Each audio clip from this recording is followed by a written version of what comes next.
Okay, so quick progress report on my Kindle TBR list. It has been very slow going, I'm sad to report.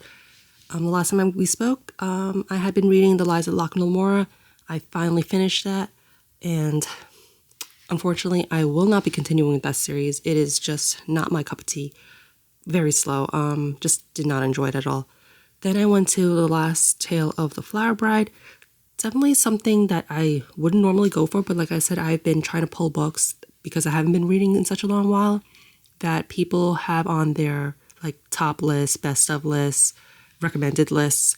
So I went with that, and it is a very sort of, I would describe the style of the book as very sort of dreamy and abstract, and lots of metaphors and similes and just very sort of poetic language, which not my cup of tea again. This one takes place in modern times, kind of like a retelling of the Bluebeard story, like the Bluebeard's wife kind of tale, except like gender swap kind of. And it had a twist, but I saw the twist like way early, so wasn't very like surprising or like, oh my gosh. So I think there's a certain person who would enjoy that, but it just wasn't me. So then I moved on to She Who Became the Flower... what am I saying? I'm trying to combine the two titles now. She Who Became the Sun. And this one is another sort of gender swap title. Kind of like a revisionist or like retelling of a Chinese historical figure, but yeah, gender swapped. So not really my cup of tea again. Read the first book. I think it's part of like a duology, but won't be continuing with that one. What else? So after that, I have all these books left to read. So Sanderson's The Way of Kings, Fourth Wing, Hyperion, Babel, and The Spear Cuts Through Water. So I haven't gone to these yet. And this one, I just looked and it's like over 1,000 pages. And as I mentioned in my previous video on Kindles and what I was reading, I haven't had like, my first impression of this guy was not so good. So I don't know if it's going to be slow too. But anyway, current book I'm reading is Malice. And as you can see, I'm 75% of the way through. And oh my God, this is, I don't know. Does anybody else have problems with this guy, John Gwynne? Because he was like so highly recommended after looking him up, like, or looking up authors, those lists where they're like, oh, if you like this person, you'll like that person. So like, I like grimdark. I like a little more gritty fantasy-based stories. So like, I enjoy Robin Hobb. She's my favorite fantasy author. So they're like, if you like this person, try that person. So he was recommended, like all of his books, the Faithful and the Fallen, and I think he has another series that starts with Shadow of the Gods. So I'm not even sure if I'm going to continue with him because no, like I like a character-driven story, and he, like all his characters, I feel like they read the same, and his books are split into multiple POVs.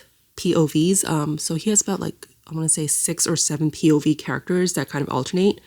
And no, all of the characters aside from the one female, because she is female, so it's not hard to figure out which character is speaking at the time.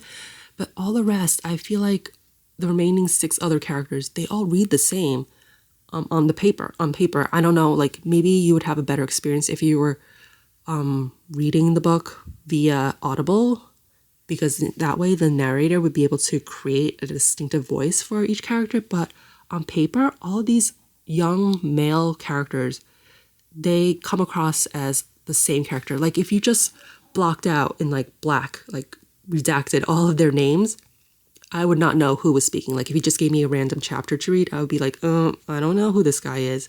I would need like lots of context clues to figure out who it was, because each character's like inside voice, their like internal thoughts, the way they speak, the way they act, the way they present themselves in the book, or the way they are presented in the book, they come across as the same. Like I don't perceive like an individuality to each character. There's no distinct personality, I would say.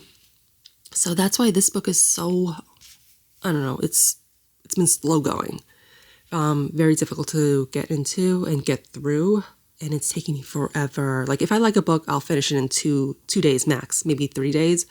But this one has taken so long. That one and Locke Lamora, oh my God, like I can't. So I think when I make it through this book, I don't think I have any real like need to go further in the series. Although I've been told that each book gets progressively better, but I don't think I'm up for it, you know?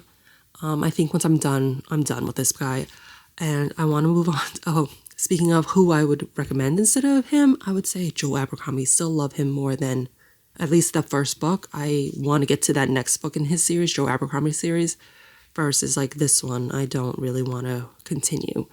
So everything so far is just kind of like cliche and expected, like all those like tropes that you read about or are familiar with in fantasy, where there's like a chosen one figure. Like I feel like it's going step by step, like everything is formulaic. So have not been enjoying it, and so far any like twists or oh my gosh moments, like, you know, you've seen it coming, like, or I've seen it coming.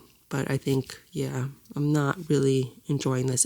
I don't know, it's not particularly gritty, not particularly like, I would say it's like, I don't know, I want to say, it feels like it's YA but bloated, you know, like to make the page count.